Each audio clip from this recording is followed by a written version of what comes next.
बिस्मिल्लाहिर्रहमानिर्रहीम। अस्सलाम वालेकुम। आप देख रहे हैं SSB 92 TV।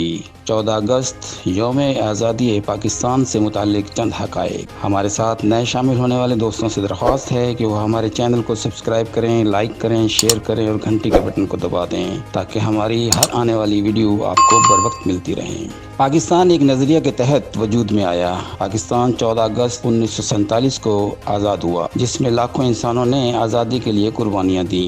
पाकिस्तान में हर 14 अगस्त को यौम आज़ादी की खुशियाँ मनाई जाती हैं। इस हवाले से SSB 92 TV ने मोहतरम हफीज़ुल अमीन साहब से ख़ुसूसी बातचीत की तो उन्होंने 14 अगस्त के हवाले से बताया। मेरा पैगाम तो यही है कि पाकिस्तान एक नज़रिया की बुनियाद पर वजूद में आया।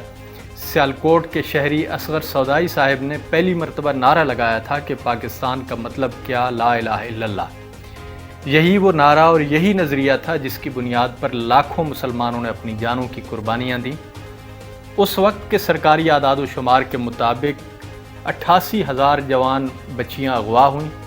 औरतों ने अपनी आबरू की हिफाजत के लिए कुओं में छलांगें लगाईं। बहुत सी औरतें सिर्फ इसलिए ज़िंदा बच गईं क्योंकि कुएं लाशों से भर चुके थे। मासूम बच्चों को मस्जिदों की दीवारों और दरख्तों के तनों के साथ कीलें लगाकर जिंदा गाड़ दिया गया।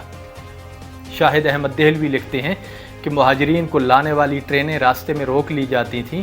यूं भी हुआ कि ट्रेन पाकिस्तान पहुंची तो उनमें ड्राइवर के अलावा कोई एक जिंदा इंसान भी मौजूद नहीं था। इंसानी गोश्त चील, कौवों और कुत्तों ने खाना छोड़ दिया था। इन तमाम कुर्बानियों के बाद पाकिस्तान वजूद में आया। इसलिए अब हमारी ये ज़िम्मेदारी है कि इन कुर्बानियों को मद्देनज़र रखते हुए इस मुल्क की बका और इस्तेहकाम के लिए काम करें और इसे एक अजीम इस्लामी फलाही मुमलिकत बनाएं। कौमों की ज़िंदगी में लम्हे भी कीमती होते हैं और हमने तो सालों ज़ाया कर दिए हैं। तो अब मेरा पैगाम तो यही है कि हम आज से ये अहद करें कि हम मेहनत और जद्दोजहद से इस मुल्क को आलम इस्लाम की क़यादत करने के काबिल बनाएंगे इंशाअल्लाह।